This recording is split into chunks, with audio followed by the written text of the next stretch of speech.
भगवान के सभी प्यारे प्यारे भक्तों को राधे राधे भैया जी की तरफ से जय श्री राधे, जय श्री श्याम। अब बात आई कि हम पूरा मेहनत कर रहे हैं और मेहनत करने के पश्चात में हमें उसका फल प्राप्त नहीं हो रहा है।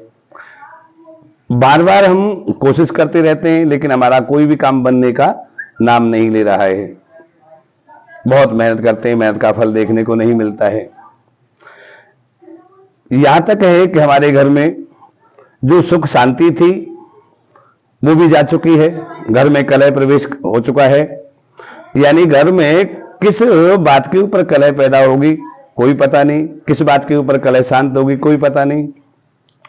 अच्छा, हमारे शारीरिक आपदाओं का भी ग्रह दोषों का बहुत बड़ा प्रभाव होता है। यानी इसमें जो हमारे जीवन में दोष लगते हैं उन दोषों का इतना बड़ा महत्व होता है हमारे जीवन पर कि हम हर कदम पर हानियां देखते हुए चले जा रहे हैं। सबसे पहले देखो, जिस घर में हम रहते हैं उस घर में एक वास्तु दोष लग जाता है। वास्तु दोष कब लगता है?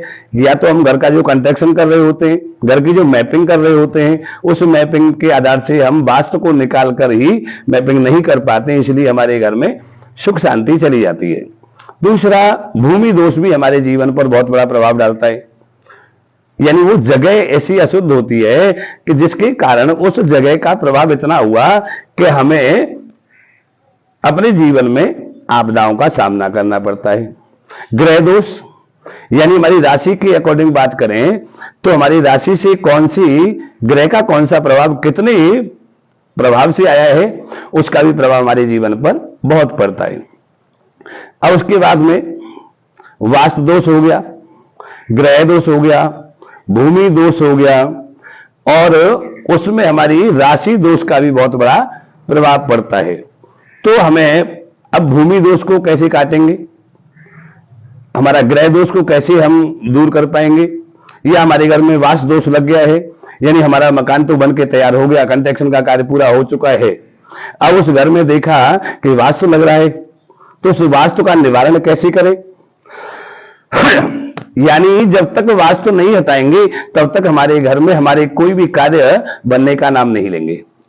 जो हमारा काम नहीं बनेगा यानी हमारे बेटा बेटियों की शादी विवाह नौकरी पेशे से भी कोई कामयाबी नहीं मिल पा रही है, पूरा मेहनत करने के पश्चात में हम कामयाबी को नहीं देख पा रहे हैं, तो हमें क्या सोचना है कि हमारे यहां कोई न कोई किसी न किसी ऐसे दोष का प्रभाव हो चुका है जिसके कारण हमारे सारे काम बिगड़ते हुए चले जा रहे हैं, तो उन कार्यों को बनाना।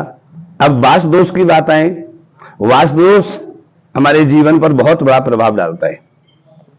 तो वास्तु को कैसे हटा सकते हैं? घर को तोड़वा नहीं सकते।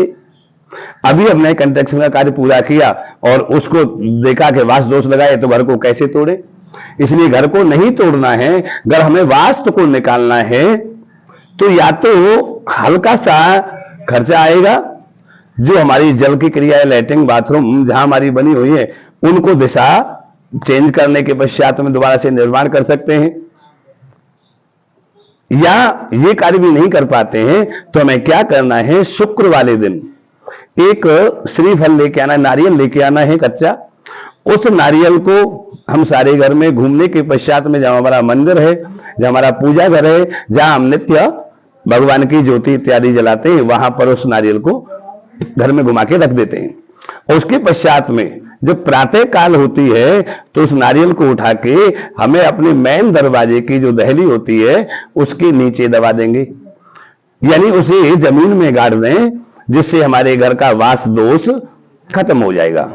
अब छोटा सा सरल उपाय है, नारियल लाना है, घर में घुमा के पूजा घर में रखना है और प्रातः काल उसे उठाकर अपने मेन दरवाजे की दहली के नीचे दबा देना है और हमारे वास्तु दोष से निवारण हो जाएगा। अब और भी हमारे जीवन पर दोषों का प्रभाव पड़ता है, तो उसके लिए बहुत छोटे छोटे सरल उपाय के द्वारा हम आपको अवगत कराते हैं और अपने जीवन से समस्त विघ्न बाधाओं को छोटे छोटे सरल उपायों के द्वारा मुक्ति पाएं और अपने जीवन को सुखमय और शांति में व्यतीत करें। जय श्री राधे, जय श्री श्याम।